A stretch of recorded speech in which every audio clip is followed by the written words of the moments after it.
Singer start 1304 table top chewing machine. இந்த machine வந்து stuck ஆயிடுச்சு.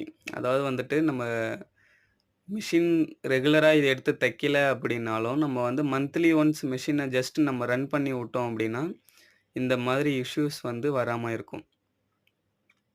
நம்ம ஒரு 6 மந்த் இல்ல ஒரு 5 மந்த் அப்படியே மிஷின எடுக்காம, ரன் பண்ணாம வச்சிருந்தோம் அப்படின்னா, ரஸ்ட் ஆகி இந்த மாரி உங்களுக்கு ஸ்டக் ஆயிடும். ஸோ வந்துட்டு உங்களுக்கு மிஷின ஃபுல்லா பிரிச்சு, ஃபுல் சர்வீஸ் பண்ணும்போது அந்த ப்ராப்ளம் வந்து சால்வ் ஆகும். ஸோ இந்த இஷ்யூ வராம இருக்கணும் அப்படின்னா, நீங்க ஸ்டிச் பண்ணலனாலும் மந்த்லி ஒன்ஸ் எடுத்து, ஜஸ்ட் நீங்க ரன் பண்ணி விட்டீங்க அப்படின்னா, மெஷின் வந்து ஸ்டக் ஆகுறதுக்கான வாய்ப்புகள் வந்து ரொம்ப கம்மியா இருக்கும். பார்த்தீங்கன்னா, உங்களுக்கு ஃபுல்லா ரஸ்ட் தெரியும் அதுல.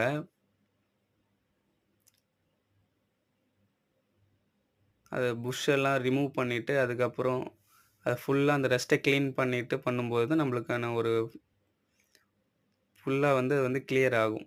இல்ல அப்படின்னா உங்களுக்கு ஆகாது. அதேமாரி டேபிள் டாப்ப பொறுத்தளவுக்கு நம்ம இயர்லி ஒன்ஸ் சர்வீஸ் பண்ணிக்கிட்டோம்னா, நம்மளுக்கு மெஷின் கொஞ்சம் லாங் லைஃப் வரும். மெயின்டனன்ஸ் பண்ணோம் அப்படின்னா, நம்மளுக்கு மெஷின் வந்து லாங் லைஃப் வரும். நம்ம வந்து சேல்ஸ் அண்ட் சர்வீஸ் 2மே பண்ணி குடுத்துக்கிட்டு இருக்கோம். உங்களுக்கு நீட் இருந்துச்சுன்னா, டிஸ்ப்ளேல நம்பர் இருக்கும். அதே மாரி வந்து கமெண்ட்லயும் நம்பர் குடுத்துருக்கேன். நான் சென்னை நம்ம லொக்கேஷன் வந்து சென்னை. சென்னையில இருக்கிறவங்களுக்கு மோஸ்ட்லி இது யூஸ் ஆகும்னு நெனைக்கிறேன். இந்த வீடியோ உங்களுக்கு புடிச்சிருந்துச்சுன்னா, லைக் பண்ணுங்க, ஷேர் பண்ணுங்க. உங்களுக்கு தெரிஞ்சவங்களுக்கு இந்த வீடியோவ மறக்காம ஷேர் பண்ணுங்க. தேங்க் யூ ஃபார் வாட்சிங்.